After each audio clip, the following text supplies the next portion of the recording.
ਅੱਜ दिन भर गै चंगी लू चलदी रही है। भले भले भी जेह्ड़े कदें गर्मी दी परवाह नहीं करदे अज्ज ओह् बी कर लाई उठे।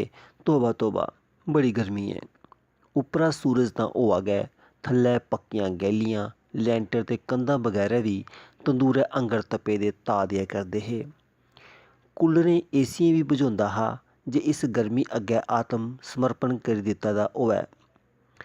बाजार दे बिच्च इक निक्की जनेही दकान है जित्थै बेही में नुक्कां गंढना। पक्खा मिमी छत्तै पर टंगे दा ऐ, पर सोहे दे दिनें जि'यां आखो इन्नै गर्मी कन्नै समझौता कीते दा होंदा ऐ। तूं ऐ तूं, बस तूं ऐ तूं।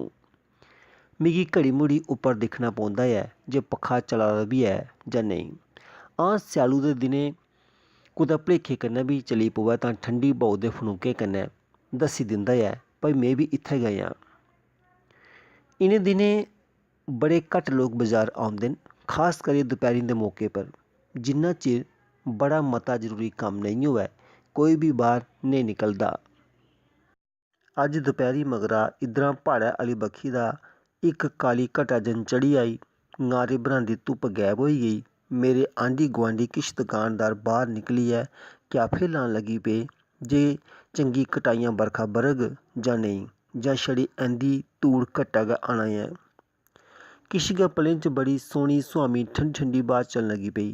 सभनें गै शुकर कीता जे थोह्ड़ा साह् फिरेआ ऐ। मेरा बी मन कीता में बाह्र निकलां ते ठंडी ब्हाऊ दा मजा लेई लैं। केइयें मिगी बाजां बी मारियां, पर में सोचा करदा हा एह् 2 मिंटें दा कम्म ऐ, इसी मकाइयै गै बाह्र निकलना। छड़ा इन्ना सोचा गै करदा हा जे इच्चरा गी कोई गाह्क आई गेआ। 50 रपेंऽ दा कम्म हा। उस बंदे ने तकीद कीती जे उसी मती तौल ऐ, इस करियै में सारे कम्म छोड़ियै ओह्दा गै कम्म करां। में जिन्ना मर्जी तौल करी लैंदा, फ्ही बी 1 घैंटा लग्गना गै हा। में कम्म करन लगी पेआ ते ओह् बंदा बाजार टुरी गेआ जे कोई होर कम्म मकाई आवै। दिखदे गै दिखदे मुट्टे मुट्टे कणे पौन लगी पे। किश गै चिरै च पानों पान होई गेआ। सब्भै परनाले खु'ल्ली गे ते शिड़कै च हाड़ जन आई गेदा सेही होंदा हा। सारे दकानदार अपनी अपनी दकानें दे छज्जें दे थल्लै खड़ोई बरखा दा मजा लै करदे हे।